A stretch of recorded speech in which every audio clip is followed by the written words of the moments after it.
그럼 이제 더 전문적인 얘기를 해볼까요? 네, 이거는 이제 아침에 뭐 홍창호 선생님도 간단하게 말씀을 드렸던 부분인데 이제 조금 더 면밀하게 분석을 해봤습니다. 자, 먼저 저는 이거 좀 문제라고 생각을 해요. 그죠? 이게 그냥 단순 합산하면 되는데 맞습니다. 네. 그냥 원점수 경찰대처럼 원점수로 줄 세워서 보내거나 아니면 수능처럼 그냥 표점 단순 합산 이러면 되거든요. 네. 근데 사관학교가 산수를 진짜 이상하게 하죠. 맞습니다. 그죠?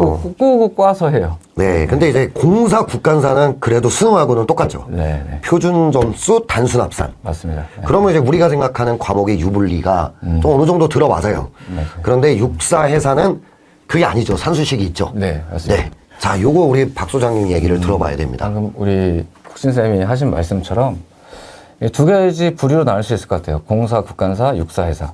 공사, 국간사는 표준 점수의 하부를 합니다. 올해 같은 경우에는 영어의 표준 점수가 아무래도 높을 수밖에 없기 때문에, 영어가 어려웠기 때문에, 물론 그 안에도 표준 편차와 평균 같은 것들이 공개되지 않아서 저희가 뭐 섣불리 말씀드릴 수는 없지만 어쨌든 영어의 표준 점수가 좀 높을 거라고 예측이 되고, 그렇다는 얘기는 영어 점수가 아무래도 많이 반영이 되겠죠. 그냥 단순 합산에서는. 그렇죠.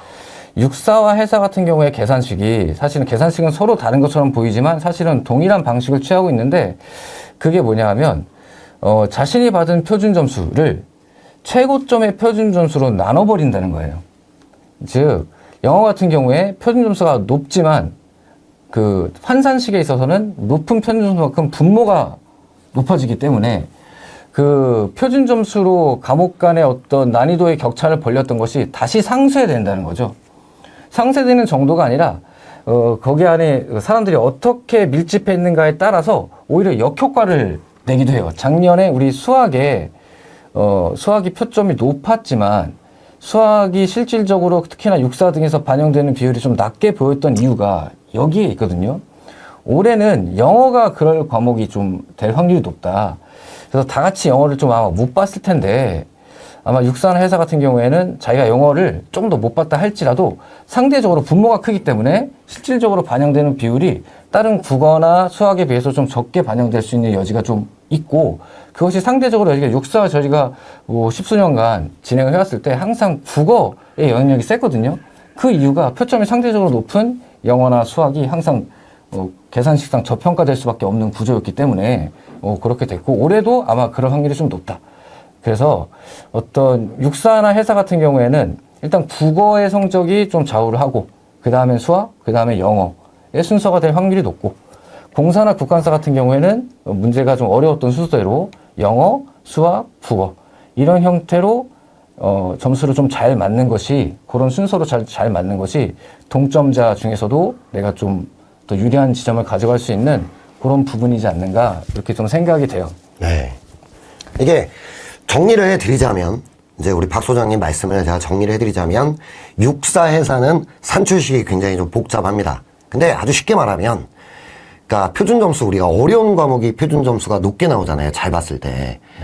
그게 높아버리면 육사 해사는 오히려 불리해집니다.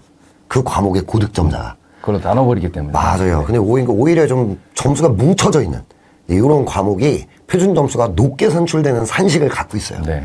그러므로 육사에서는 국어 고득점자 유리, 영어 고득점자가 불리하다. 이렇게 좀 정리할 수 있고요. 그다음 공사 국간사는 우리가 알고 있는 표준 점수 그대로입니다. 그렇기 때문에 어려운 과목, 평균이 낮고 표준 편차가 넓게 벌어지는 과목이 유리합니다. 그렇기 때문에 영어 고득점자가 무조건 유리하다. 네. 이렇게 아마 수학이랑 국어보다 파괴력이 영어가 어마어마할 거다. 이렇게 영어 90점대 이거는 어마어마하다. 이렇게 말할 수 있어요. 근데 우리 수험생들이 지금 요거의 파괴력을 아마 잘 못 느낄 수 있는데, 이게 어느 정도냐면 지금 우리가 지금 사실 예상 컷을 발표하는 게 원점수 기준으로밖에 못 하잖아요. 맞습니다. 네. 그런데 만약에 똑같은 190점대다. 근데 그 190점대가 표점에 따라 200점을 잡을 수도 있어요. 그게 사관학교 1차거든요. 거의 10점까지도 뒤집을 수 있다. 이런 게 많습니다. 네. 네. 그러므로 사실 육사에서는 국어 고득점자들이 뭐 나보다 원점수가 좀 높은, 막 5, 6점 높은 친구는 잡는다고 봐야 될 것 같고, 공사 국간사에서는 그게 영어다.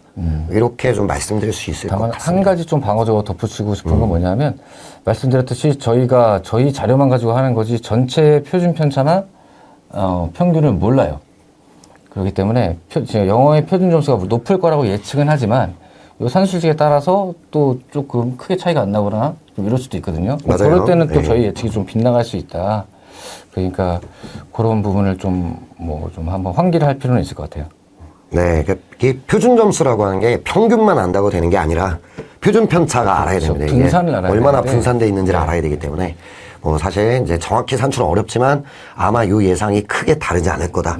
이 정도로 말씀드릴 수 네네. 있을 것 같습니다.